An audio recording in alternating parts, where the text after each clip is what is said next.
Welcome to the Standing Up to POTS podcast, otherwise known as the POTScast. This podcast is dedicated to educating and empowering the community about postural orthostatic tachycardia syndrome, commonly referred to as POTS. This invisible illness impacts millions, and we are committed to explaining the basics, raising awareness, exploring the research, and empowering patients to not only survive but thrive. This is the Standing Up to POTS podcast. Hello, fellow POTS patients and magnificent people who care about POTS patients. I'm Jill Brooke, your horizontal host, and today we have an episode of the POTS Diaries. Today we are speaking with Autumnizhurr. Thank you so much for joining us today. Hello, thank you so much for having me. Hey everyone, my name is Autumnizhurr. I'm a 3-time heart surgery patient. I like to call part-time content creator because my content is based off of whether or not my body is happy for the morning. Yeah. So let's start with some basics. Like, how old are you and where are you right now? I am 28 right now, and I'm currently in beautiful Los Angeles, California. Cool. And when you say you are a content creator, can you talk more about that? I am a variety content creator, so I am a competitive gamer. I stream, I sing, I put on shows for people. I have a simulator. My current game I'm addicted to is American Truck Simulator, and I have a racing wheel and everything. But yeah, I create content and I just talk about, my heart in most of my content.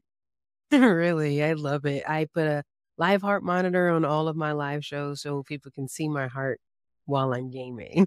It's fun. Wow. What does your heart do while you're gaming? It depends on the situation. If I'm in a competitive tournament, my heart can race really, really high in intense situations like the adrenaline. So I think the top I recorded on stream was 205. Woo. Yes. Wow. Do you get people like sending in messages like, Autumn, take your medicine. Are you okay? Or like, Yes. There's been a lot of times, brain fog where I will, get up, I full well, take my water, and I'll start gaming, and my resting heart rate on stream is 120, and people will send a notification. They're like, Autumn, it's time for you to break and take your medicine. I'm like, oh, thank you so much, guys. And then we do a game to see how long it takes before the medicine kicks in, before my resting heart rate goes back to quote unquote normal. Oh, I bet there's a lot of listeners curious about this. Do you mind telling us, like, what medicine takes how long? So it depends on the day, but I currently take metoprolol and Colonor, and it's the maximum dose, which is 7.5 milligrams twice a day. And depending on whether I've eaten or not eaten, it can take between 30 minutes to an hour and a half for my medicine to kick in. Oh, wow. Yeah. Oh, okay. So I'm so excited to dig into some of your physical struggles and experiences that you've been through, because obviously you've been through a lot. 3 heart surgeries is just unthinkable. But can we back up a little bit before that and start with a couple of basic things like, how would your friends or family describe your personality? My gamer buddies would describe me as a ray of sunshine. But that's when I'm not in tournaments. But when I am in tournaments, they would, how would they describe me? Very focused and determined is what I think that they would describe me as. And did you have a time in life before your heart started doing weird things, or has it always throughout your whole life? When I was a child, I do remember my heart racing when I was younger, but I didn't know that there was anything wrong. I thought it was normal, so I never brought it up to anybody. But I used to, before my heart started doing the wonky things, I was a full-time student. I was working 3 jobs. I actually wanted to become a criminologist, and I was studying to go to school to be a criminologist, and it was a fun time. And then I'm addicted to technology. I'm a certified service and repair technician, so I used to fix like cell phones, iPads, and computers, and all of that fun. Wow, that's very cool. Okay, well, so then, like, what happened? What kinds of symptoms were you having? What led to all this? When I was 18 years old, I went to the doctor because I had really, really bad, like, menstrual cramping, and the cramping would be so bad that I would vomit or faint. So I went to the doctor for that. We did blood work, and then they found out that I had a very high platelets. So then they took me to an oncologist because they thought I had cancer. And then the oncologist did my blood work and told me, okay, well then maybe, we'll just keep a good eye on you. But it wasn't until maybe 6 months into me working at the electronics store, because it was in sales, so very, very stressful. I was wearing my Apple Watch that I keep on me at all times, and I couldn't breathe. I was having a hard time breathing, and my heart rate was at 145, and I thought I was having a panic attack. I went to the hospital and they did the EKG and they gave me water and they sent me home. And the next day I was just shopping and I had got a call from the emergency department. And they told me that I had Wolff Parkinson's white and I needed to go see a cardiologist immediately. And within 30 days, I had a referral to an electrophysiologist. And then by the time I had seen the electrophysiologist, I was one of the first people to be on the list for an ablation because of the tachycardia that I was experiencing from the Wolff Parkinson's white. And then they weren't 100% sure if it was WPW or POTS. So can we define a couple terms? What is Wolff Parkinson's white? So Wolff Parkinson's white, it's a heart defect where your heart has extra electricity. And there is a pathway that they call an accessory pathway that causes the rapid heartbeat, the tachycardia, the shortness of breath, and things like that. Okay. And then what is an ablation? An ablation is a surgery that electrophysiologists use. They'll go through your growing. They cut you through your main artery. They go through your growing. And depending on the type of treatment you get, you either have a hot ablation, where they burn the inside of your heart so that particular muscle doesn't conduct electricity. So they basically deaden nerves in your heart to keep the city from bouncing back and forth, or they freeze it. But I didn't get the freeze. I got literal heartburn. Oh my goodness. I'm trying to think of what I can say that expresses my emotion, but is not going to get edited out by the editors. And holy crap, that sounds terrifying. Yes, I did suffer from medical PTSD. The sound of beeping, rhythmic beeping, it terrifies me. It's not fun. Well, if you don't want to go there, I completely understand. But what is it like to get an ablation and know they're going to do all that stuff to you? Well, for me, the first time it wasn't as bad because it was my first time ever having an ablation. My electrophysiologist told me that there was 90% chance that this would fix it. I wouldn't need any medications or anything like that, which was true for about 6 months. And then I moved to a different state and the tachycardia and the fainting came back. And so the second time I had my ablation, funny thing is, as I was on the table getting my anesthesiology, the surgeon, the electrophysiologist that was going to do my surgery actually left right before he was going to do the surgery. And he tagged in another electrophysiologist because he had another emergency. So that was kind of terrifying because I'd never met this doctor. This was the first time that I'm meeting him, and I'm laying on the operating table going in and out of consciousness, and this new person is going to operate on me. And then, I thought the surgery was nice, laying down on the lovely hospital bed for 4 hours because you have to lay there for 4 hours after the ablation so you don't bleed out because they cut through your main artery.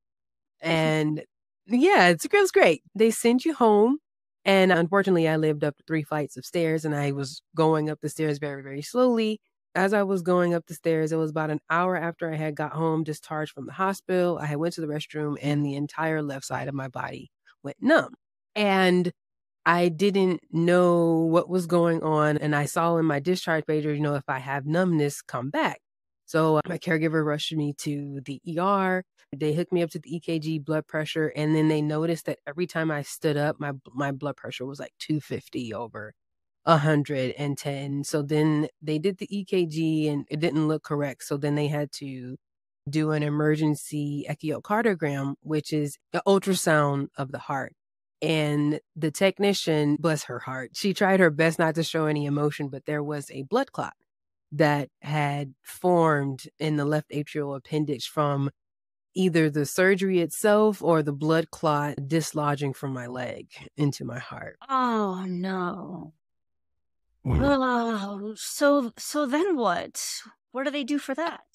Into the lovely American healthcare system. My electrophysiologist came in. He was actually on call. He came in just for me. He, explained what had happened. He told me that the surgery had went well, but he wasn't 100% sure what was causing the clottage. But I also have Sjogren's and I have other medical issues that's a blood clotting. But I didn't know I had that at the time. But I just remember after them telling me that I had the blood clot, my mind was no longer with me.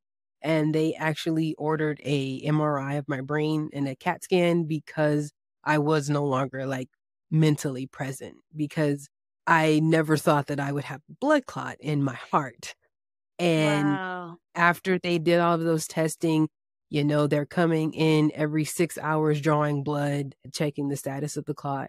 And then they had to admit me into the hospital, and I was there for 2 weeks.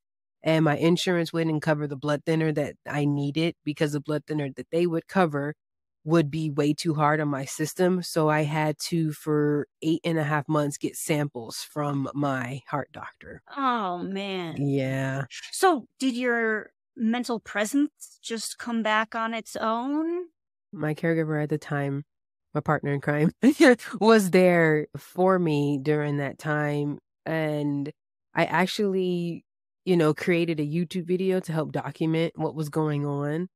And it was after maybe about a day after I had got that diagnosis, my mental presence came back, but I realized that who I was no longer the same, because I think it was my brain finally processing and breaking down, because I had went from working 3 jobs, I was in school full time, just really taking the break because I had to medically withdraw from school multiple times, and I just kept going. And in that moment, my brain was like, okay, we're done with no more.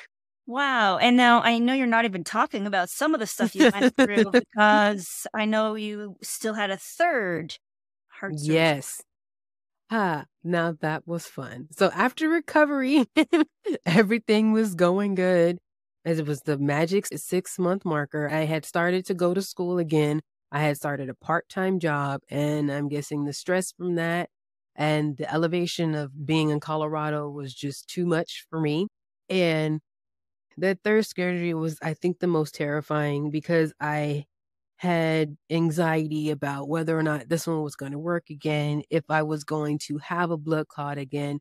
But with that surgery, I was more of an advocate for myself. I made sure that the hospital kept me overnight because I was prone to the clotting. I made sure to have all of my coping skills, and I documented what I was going through in that time.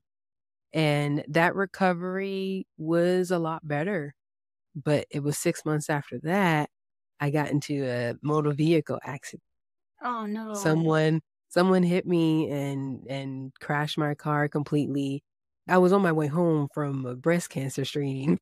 So it was just so much going on. And then that's when my POTS came back, and then enter COVID.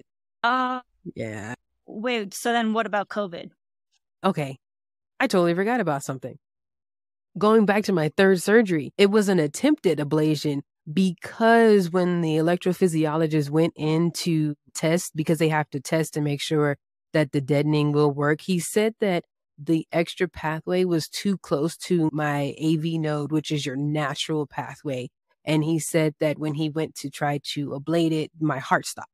So she wasn't comfortable with performing that ablation, because there was a 10 to 15% chance that I could end up with a pacemaker. And because we did not discuss that type of thing at all, there was no surgery. So my third ablation, nothing had happened. So they put me on Colonor and metoprolol to help with the pacing, and everything was fine. But then once the motor vehicle accident happened, it also gave me asthma. So the medicines that I was taking for my inhalers that I was taking for my asthma had made the heart medicine not as effective. Uh-huh. Yeah. So, okay, do I have this correct, that you had a first ablation that sort of worked for a while? Yes. You had a second ablation that gave you a blood clot and then Mhm. stopped working. And then you had a third attempt at an ablation where they could not actually do it. because it was too close to your natural node and might require you to get a pacemaker. Yes, that Oh, is correct. how do you keep a smile on your face? To be honest, I find it hilarious because I have so many like disabilities and long list of medical things that I'm like a medical anomaly, and I love shocking doctors. It's just funny because I think I'm happy because doctors are still so confused about what's going on. And I was like, all right, let's put your medical degree to. Wow, you are a ray of sunshine. That's so Thank you. awesome. Okay, so you had said that the third surgery was a little bit easier because you brought all your coping skills. Do you have any coping skills that you can share? And Yes, absolutely. I brought my headphones, listening to music. I had made sure to have my phone full of pictures of my lovely cats. I brought my computer for gaming and streaming. And I brought my laptop, not my laptop, I brought my iPad with me to record my experience, and I posted it on YouTube.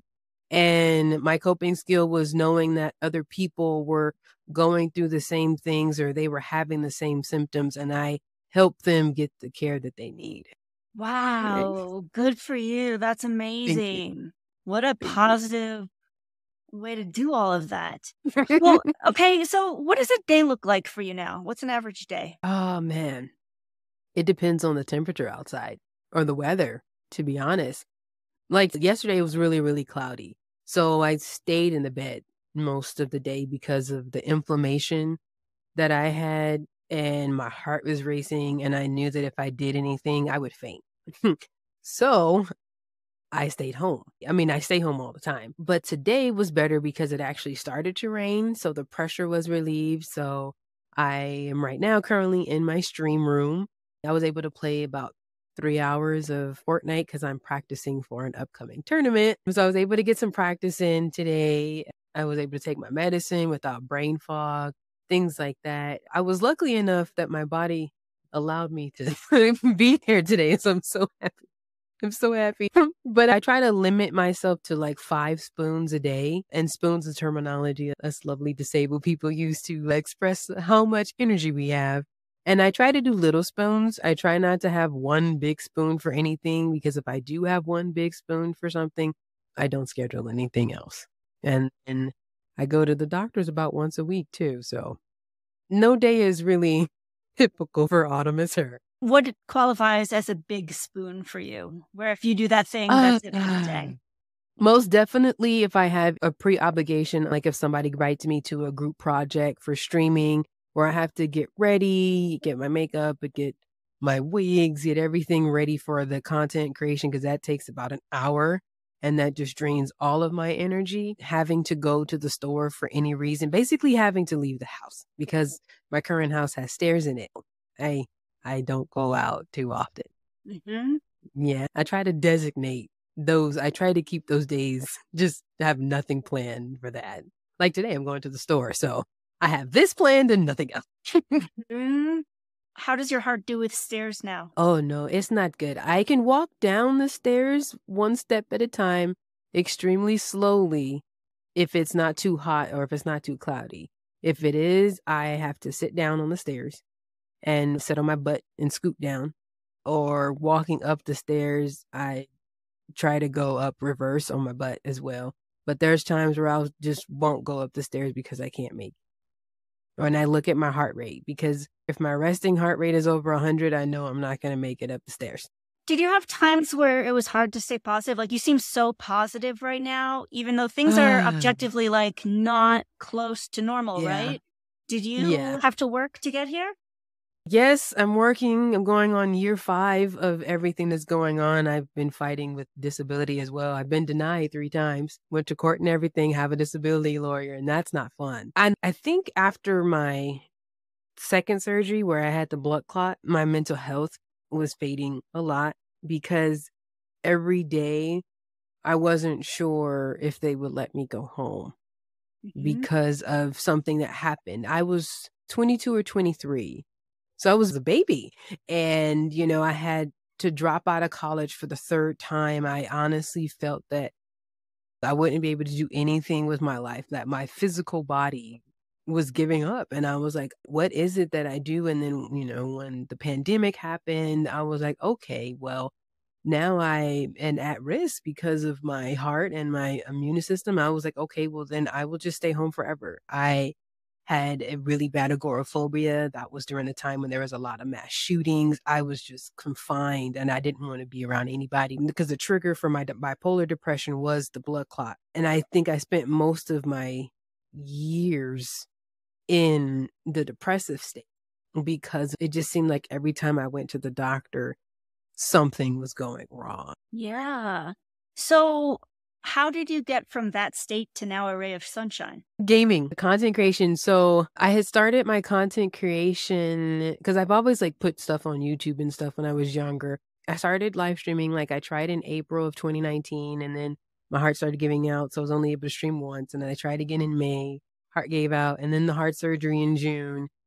And then after my car accident, I had lost a lot of physical mobility because I couldn't go anywhere and I became isolated. So me streaming and my followers, I love you guys, are my biggest supporters because I started streaming at a time where it was new for me. My life was new. So my online presence is this autumn is her now, not autumn is then. And I was able to find communities through gaming and esports for people who were like me. And they kept me positive. I was able to find resources of how to deal with these type of stresses. I got a lot of donations from my communities to help me during the hard times. So it's my gaming community. It's my esports community. It's most definitely them. That is so cool. And how Yeah. smart to find a way that you could get a Yeah. community from your own home. Exactly. I don't have to leave my home. I am a tech nerd. And I was like, okay, well, especially once the pandemic happened, everybody's flying to their houses anyway. I was like, okay, well, and I did a lot of research before starting it. And I found out that you can make money, but I did not know it was going to take this. I'm going on into my 4th year. I'm going on into my 4th year, but I'm going to shout out my stream team, Black Girl Gamers. They recognize me for who I am and my work. And so I'm able to be 100% me, talk about my disabilities and everything. I was able to find my first paid job really since becoming so disabled. And it took 2 years, but I'm eternally grateful for them. I love them so much. Thank you. Oh, that's Thank you. awesome. Yes. So, okay, so you're a content creator. What makes good content? It depends on the person. For me, it's all about the experience. It doesn't matter what game I'm playing. It doesn't matter whether I have my camera on or camera off. I want you to have a good time. I have overlays. I have interactions.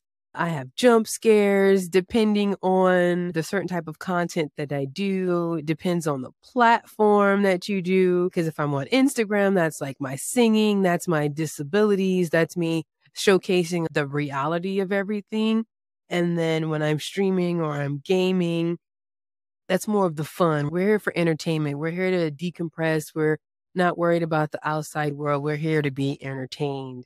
And live entertainment is crazy because no stream is the same because you have different people that you interact with. It's crazy. I love it though.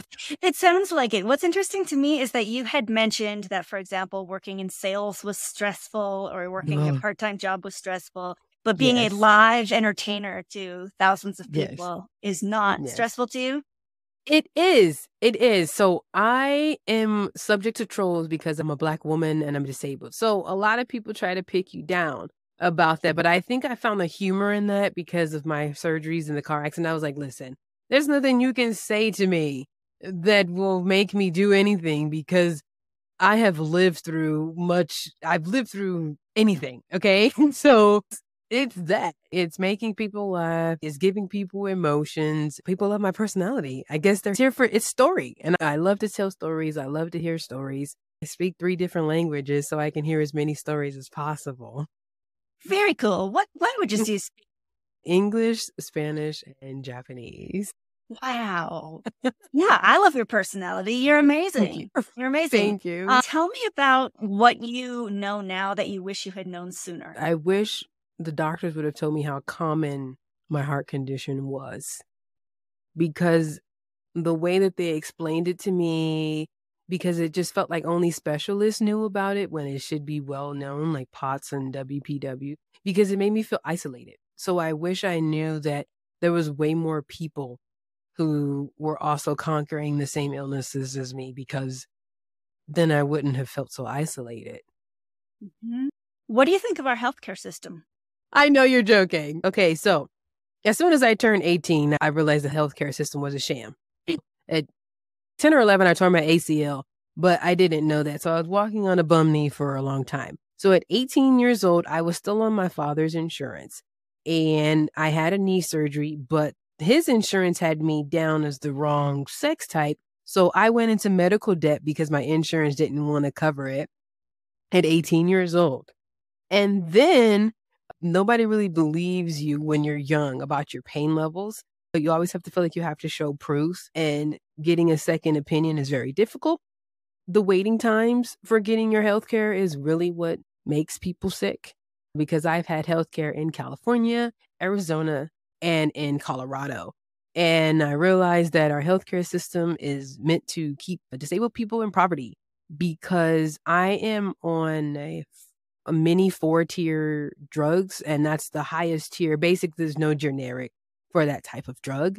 While I was working, one of the reasons why I had to leave was because the insurance that I needed to go to, I visit the doctor way more than 6 times a year. I go to the doctor 4 times a month. So I had to pick the highest insurance plan that they had, which was $750 a month that I had to pay.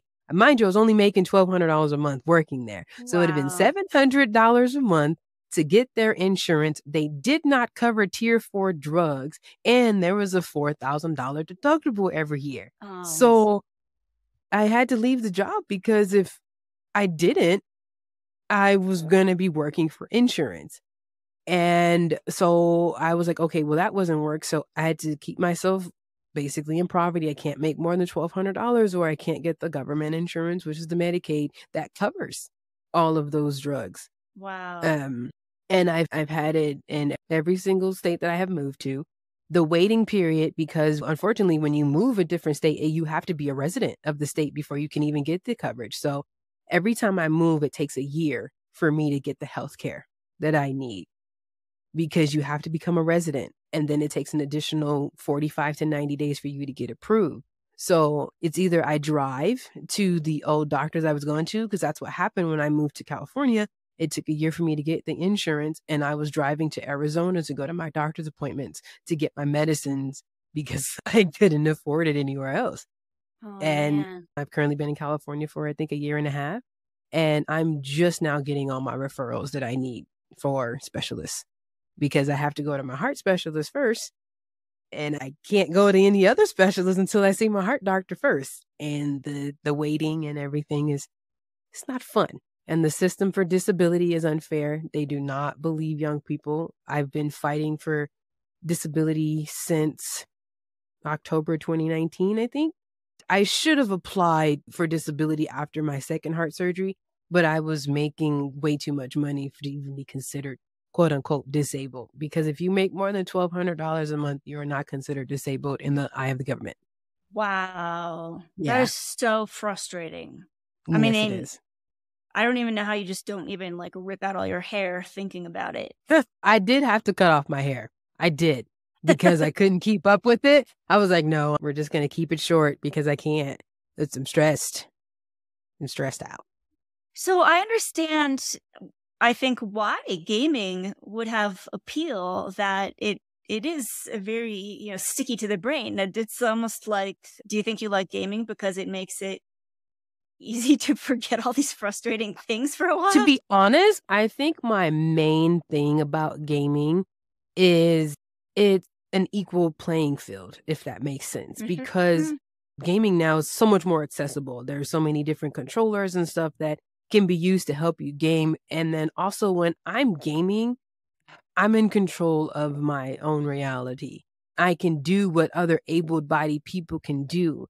When I'm driving on my simulator, when I'm doing my truck driving, I'm able to drive a bus because I can't drive. But I'm able to do that in the game because it's so realistic. When I'm doing my virtual reality and I'm skiing and I'm snowboarding, I'm immersed in that and I'm able to have these experiences in this virtual world without my physical. There's no limit. There it is. There's no limitations when it comes to gaming. Anybody can game, and it doesn't matter what you do, what you play, you are a gamer.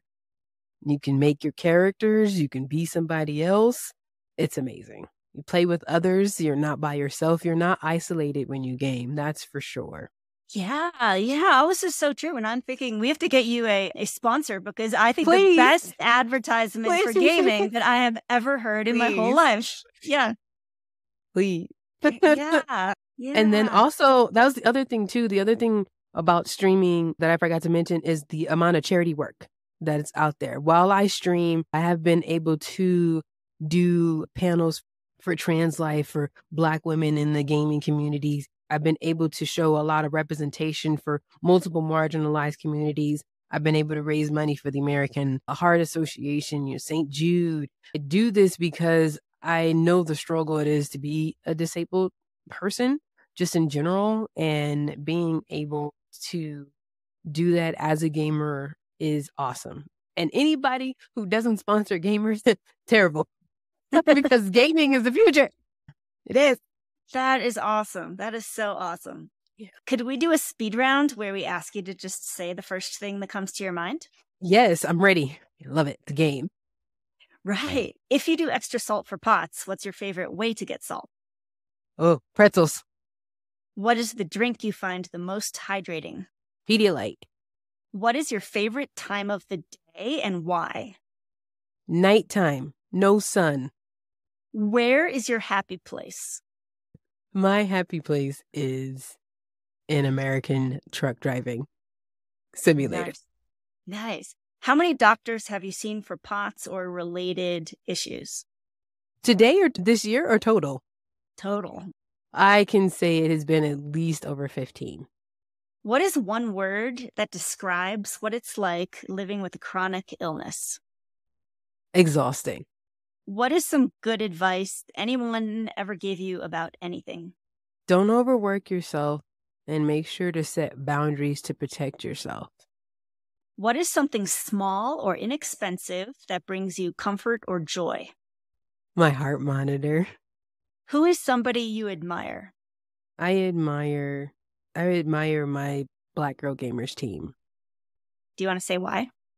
Yes, because being a Black girl in general is difficult. Just being part of a marginalized group is difficult. And we put ourselves out there every day to face the trolls, and we don't let the negativity stop us from being unapologetically ourselves. Oh, that's awesome. What is the toughest thing about POTS? Standing. I'm sorry. But it is. It's so hard to stand. I'm with you. I actually brushed my teeth at 3 p.m. today, and I'm like, I'm not eating dinner because I'm not brushing my teeth again. Oh, man. Standing. For sure. What is something that you're proud of? I am proud of my perseverance and my strength. Mm-hmm. Do you have anything that helps you fall asleep? Yes, listening to rain sounds and my cat when he purrs next to me. Do you have anything that helps give you energy when you need it? I know I'm not supposed to have it, but coffee. But I drink coffee with a protein shake. And it's the dark roast, so it has the least amount of caffeine. I know that. That's great. I can tell it was very thoughtfully planned out. Yes. What is a gift that you would have sent to every POTS patient on the planet if you had infinite funds? An Apple Watch or some type of heart monitor, something that they can wear to monitor their heart. Yeah. What is something you're grateful for? I'm grateful for my community. I am. I'm so grateful for them. They keep me going, for sure. Can you finish these sentences? I love it when... I love it when it rains. I hate it when it's cloudy and it's not raining. People might suspect I'm a potsy when I check the temperature before going outside. Have you ever had to sit down or lie down in a weird place because of POTS? And if so, where was it? I actually had to lay down in the middle of getting my appointment for my cardiologist because I had ran out of my medicine and I fainted trying to make an appointment, and I had to lay down in front of the check-in desk. Yeah. But they had salt and Gatorade on hand. Not obviously. Not the worst place. Exactly. I just have a couple more questions. What do you wish more people knew about POTS? I wish they knew that it's not just a heart problem. It is a full body problem. It affects the brain, the everything. I had brain fog just but it is a full body experience to have POTS. And is there anything you'd like to say to your fellow POTS patients out there who might be listening? Drink lots of water. Always advocate for yourself. And try, if you can, to learn about your ability. And if you need help, go to YouTube, look up Autumnizhurr, and I have videos to help you because you matter. What you're going through matters. And just because someone may not see it, it doesn't mean that it's not happening, because I believe you. That's great. So yeah, tell everybody one more time where they can find you online for your gaming or your other content or whatever.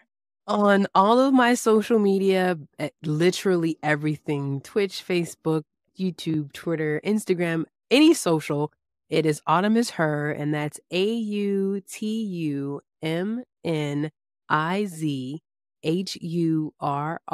And you can find any content from me, from what it's like being a POTSy, having chronic illnesses, me going to gaming conventions, my hospital visits, live streams, past streams, and many more. And singing too. That's so cool. Autumnizhurr, thank you for sharing your story and your beautiful attitude and sense of humor and insights with us. Your strength is awesome. We really appreciate it. And I know that everybody listening is wishing you all the best going forward. Thank you so much. I am so happy that I was able to be here and tell my story, because I'm here to tell my story, and I'm happy for that. I'm truly grateful. Right on. Hey, listeners, I hope you enjoyed today's conversation. We'll be back again next week, but until then, thank you for listening. Remember, you're not alone, and please join us again soon. As a reminder, anything you hear on this podcast is not medical advice. Consult your healthcare team about what's right for you. This show is a production of Standing Up to POTS, which is a 501c3 nonprofit organization. You can send us feedback or make a tax-deductible donation at www.standinguptopots.org. You can also engage with us on social media at the handle Standing Up to POTS. If you like what you heard today, please consider subscribing to our podcast and sharing it with your friends and family. You can find us wherever you get your podcasts or at www.thepotscast.com. Thanks for listening.